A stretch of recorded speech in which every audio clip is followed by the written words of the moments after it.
Often in seminars I get asked the question, what about global warming? Is the earth really getting hotter? Well, I don't know. I've lived on it for 53 years now, but to me it seems about the same as it's always been. But of course that's a short time frame compared to the big picture. According to the 1 Corinthians, it says the earth is the Lord's. God owns the world.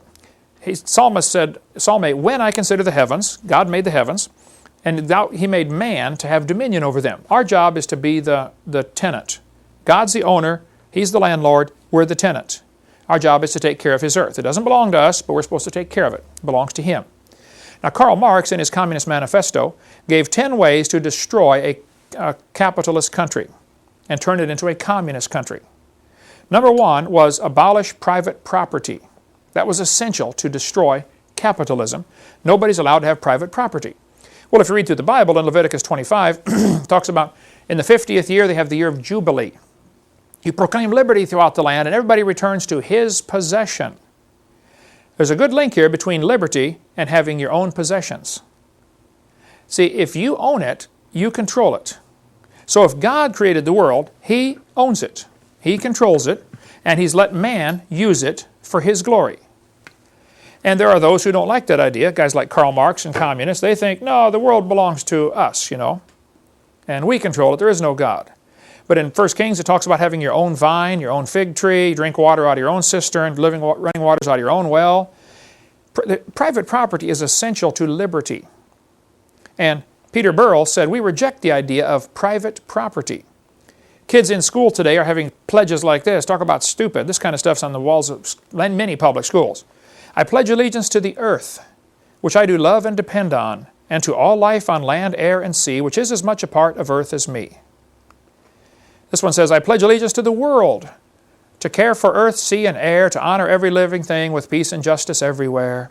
Jacob Redstead told me a couple years ago, he said when he was in 3rd grade in elementary school in Minnesota, his teacher, Miss Klophocky, took down the American flag and had the 3rd graders pledge to the earth instead.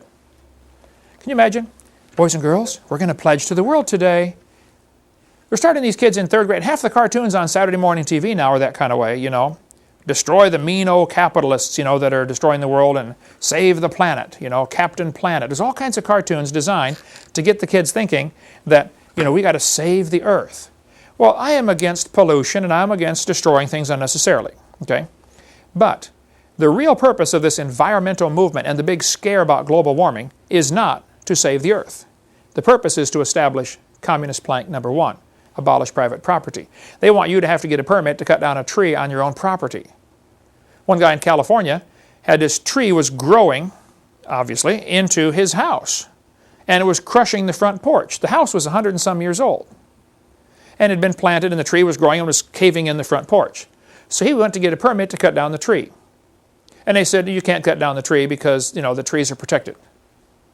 He said, well, then I need to get a permit to remodel my porch. They said, no, that's a house is 100 years old. That's a historic building. You can't remodel the porch. Talk about stupid. Why go ask for a permit at all?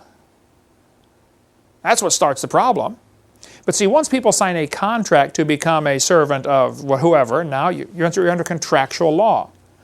If you sign a contract to become 501c3, well, then you better do everything they tell you to do. Okay? So don't sign the contract. Don't get yourself tangled up in those things. And that gets difficult to do. But there's a good book on the global warming question if you want to read more. It's called Facts, Not Fear. I'm sure it's available lots of places, but Marilyn Quayle, Dan Quayle's wife, the former vice president, wrote the foreword to it. What is the real evidence about global warming? And you can take a look through that if you'd like. It's in our library, or order your own if you'd like.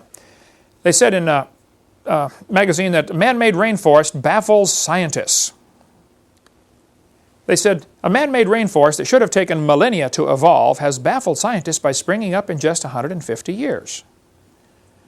This business of us destroying the planet and destroying these ancient rainforests and, we're going to ruin the world and the sky is falling is, I think, baloney. And there are a lot of environmentalists that are probably very sincere, very intelligent, and very wrong. And they're fighting the wrong battle. Now, it's true, people abuse the environment, and when somebody's dumping chemicals upstream from my house, I'm going to sue them and say, don't dump that in my water supply, okay? That's fine. But if there's an environmental problem, is the government the one to fix it? Show me anything they fixed.